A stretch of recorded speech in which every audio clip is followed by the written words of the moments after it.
চোর তো ফোন চুরি করলো ঠিকই, কিন্তু খুব তাড়াতাড়ি ধরাও খাবে, কারণ যে ফোনটা চোর চুরি করলো ওই ফোনে এই 3টি সিক্রেট সেটিং অন করা আছে, যে কারণে ওই ফোনটা কিন্তু চোর প্রুফ।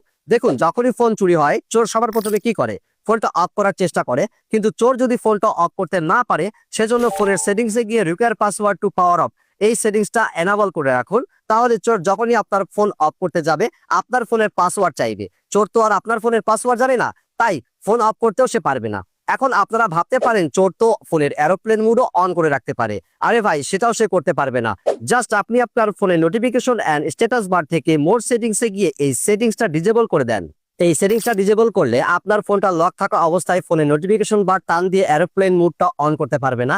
আবার চোর যদি ফোন থেকে সিম খুলে ফেলে তবুও আপনি আপনার ফোনটা খুঁজে পাবেন। সেজন্য আপনার ফোন থেকে ফাইন্ড মাই ডিভাইস সেটিংসে গিয়ে ফাইন্ড মাই ডিভাইস অফলাইন থেকে এই সেটিংসটা জাস্ট অন করে দেন।